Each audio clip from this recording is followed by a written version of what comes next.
وعلیکم السلام ورحمۃ اللہ۔ ان کے عقیدے، تبلیغی جماعت والوں کے عقیدے تو بہت زیادہ شرک آلودہ ہیں۔ فضائل اعمال میں اگر آپ دیکھیں کتنے شرکیہ واقعات ہیں۔ اس کے شروع میں زکریا صاحب لکھتے ہیں دیباچہ جس کو کہتے ہیں میں یہ کتاب ان دنوں میں لکھی ہے جب مجھے معالج نے منع کیا تھا کہ دیکھنا کوئی دماغی کام نہ کرنا۔ تو کہتے ہیں پھر میں پریشان ہو گیا کہ دماغی کام کرنے سے منع کیا ڈاکٹر نے، اب یہ دن کیسے گزریں گے، کیا کروں؟ تو کہتے ہیں پھر میرے ذہن میں یہ بات آئی کہ چلو کتاب لکھتا ہوں، لوگوں کو فائدہ اس سے پہنچے گا۔ تو آپ غور کیجئے، کتاب لکھنا سب سے بڑا دماغی کام ہے، تو انہی دنوں میں انہوں نے کیا ہے، یعنی گویا دوسرے الفاظ میں کہ یہ کتاب ان دنوں میں لکھی ہے جب ان کا دماغ خراب تھا۔ تو اس کے بعد دیکھیے اس دیباچے میں پھر یہ بھی لکھتے ہیں کہ یہ وہ واقعات ہیں جو یہ نہیں کہ ایک دفعہ پڑھ کے چھوڑ دو، بلکہ بار بار پڑھتے رہو، بار بار پڑھتے رہو تاکہ تمہارا عقیدہ مضبوط رہے۔ غور کریں اس بات پر۔ اور کیا اس میں واقعات لکھے ہوئے جی؟ اسی کے اندر یہ لکھا ہوا ہے کہ حضرت نے قبر سے ہاتھ نکال کے اشرفیوں کی تھیلی پکڑا دی، کبھی حضرت قبر سے ہاتھ نکال کے مسافہ کر رہے ہیں، اور کبھی حضرت نے قبر سے انگلی کے ذریعے اونٹ کو نہر کر دیا۔ یہ دیکھ قبر پرستی کی بنیاد فراہم کر دی انہوں نے۔ اور پھر نبی علیہ السلام کے اوپر ایسے باتیں بھی ہیں کہ عقل حیران ہے کہ ان کے دماغ کس طرح کے ہیں۔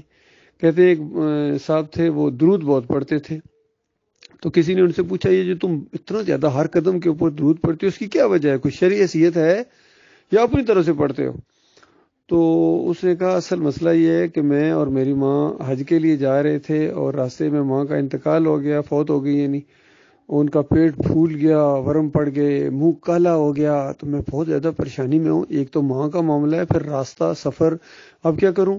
تو کہتے ہیں مدینے کی طرف سے ایک بادل آیا اور قریب آیا تو اس میں سے ایک نورانی چہرہ شخص نکلا، اس نے ماں کی پیٹ کے اوپر ہاتھ پھیرا، وہ پیٹ کی سوجن ختم ہو گئی، منہ کے اوپر ہاتھ پھیرا، منہ کی کالک ختم ہو گئی، چلے گئے، جانے لگے۔ تو میں نے کہا کہ آپ نے اتنی میری مشکل کشائی کی ہے، آپ نے تعارف بھی نہیں کرایا کہ آپ کون صاحب ہیں؟ تو پھر انہوں نے پلٹ کر جواب دیا کہ تم نے پہچانا نہیں، میں تمہارا نبی محمد صلی اللہ علیہ وسلم ہوں۔ تو یہ وجہ ہے کہ تم درود چونکہ بہت پڑھتے تھے کثرت کے ساتھ، اس وجہ سے یہ میں تمہاری یہ فریاد رسی کی ہے، اور جو بھی درود پڑھے گا اس کے ساتھ یہی معاملہ کروں گا۔ تو کہتے ہیں وہ دن تھا کہ میں نے ہر قدم پر درود پڑھنا شروع کر دیا۔ تو آپ غور کیجئے کتنا بڑا شرک ہے، کتنی بڑی توہین ہے نبی علیہ السلام کی اس واقعے کے اندر۔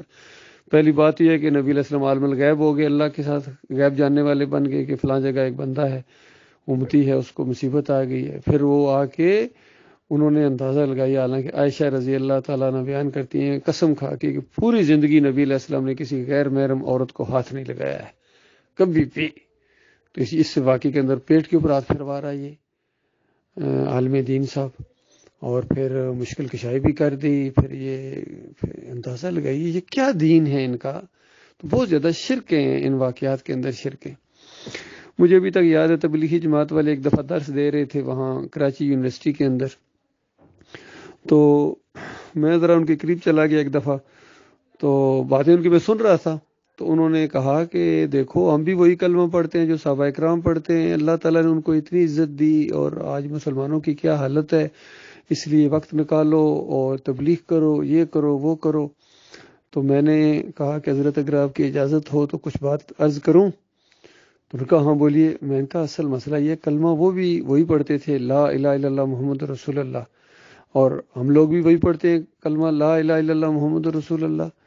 تو ذلت کی وجہ یہ ہے کہ ان کے ہاتھ میں قرآن تھا، میں نے قرآن جو وہاں مسجد میں رکھے تھے ان کی طرف اشارہ کیا، اور آپ کی ذلت اور خواری یہ ہے کہ آپ کے ہاتھ میں یہ کتاب ہے۔ تو ایک دم جناب وہ فوراً ریئیکشن کیا، اس میں بھی تو قرآن و حدیث ہی ہے نا۔ تو میں کہا قرآن و حدیث بھی ہے، ساتھ ساتھ یہ شرک بھی ہے، یہ واقعات بھی ہیں، یہ کھچڑی ہے۔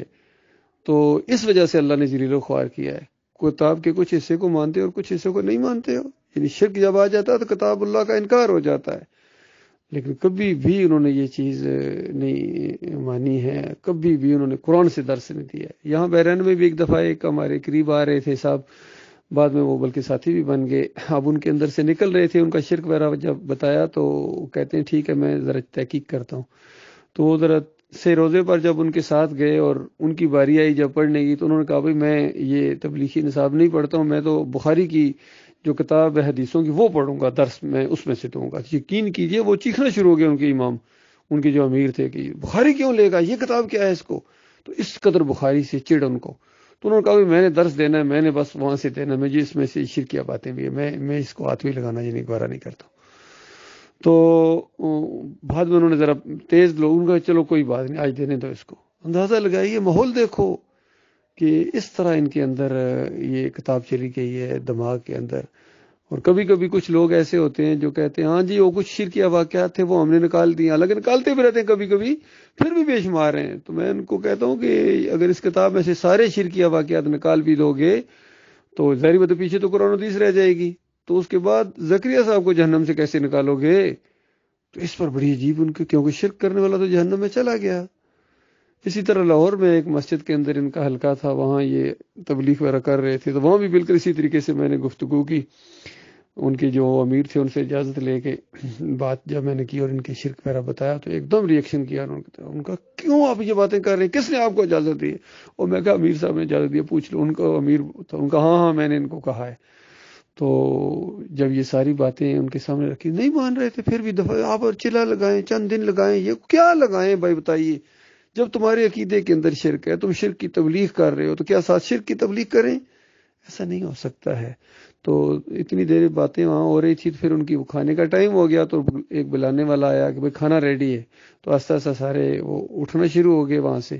تو ایک بندہ وہیں بیٹھا رہا، سارے جب اٹھ کے چلے گئے تو اس نے کہا ادھر آئے میرے قریب. میں ان کے قریب گیا تو وہ کہتا ہے کہ میں ریٹائرڈ ڈی ایس پی ہوں اور میں ان کے ساتھ ہوں، اور جو باتیں آپ نے کہی ہیں یہ معمولی باتیں نہیں ہیں، یہ بڑا وزن ہے ان کے اندر، لیکن ان میں سے کوئی بھی جواب نہیں دے سکتا آپ کی باتوں کا. تو ہم جب واپس جا کے کارگزاری بتائیں گے تو میں ان باتوں کا ضرور ذکر وہاں کروں گا. اور پھر ساتھ ہی اس نے یہ کہا کہ ہم ایک ایسی گاڑی میں سوار ہیں جس کا ڈرائیور کوئی نہیں ہے. اندازہ لگائیے، چونکہ ایک تجربہ کار آدمی تھا، ریٹائرڈ ڈی ایس پی تھا، اور وہ اس نے محسوس کر لیا، کہتا ہم ایسی گاڑی میں سوار ہیں جس کا ڈرائیور ہی کوئی نہیں ہے. تو آپ خود سوچو، جس گاڑی کا ڈرائیور کوئی نہیں ہے وہ گاڑی کھڈے میں گرے گی یا نہیں گرے گی؟ یہ معاملہ ہے میرے بھائیو. ان کے جتنے یہ شب جمعہ لگاتے ہیں، اس طرح کی معاملہ کرتے ہیں، وہاں اسی کتاب کی تعلیم ہوتی ہے. لاکھوں کے مجمع کوئی رائے وینڈ میں اکٹھے ہو رہا ہے، کوئی انڈیا میں نظام الدین جگہ وہاں اکٹھے ہو رہے ہیں، لیکن ان کے اندر خیر نہیں آ رہی ہے، کیونکہ شرک اللہ سخت ناپسند کرتا ہے. شرک کا دشمن ہے اللہ تعالیٰ، اور یہ شرک کے دائی ہیں.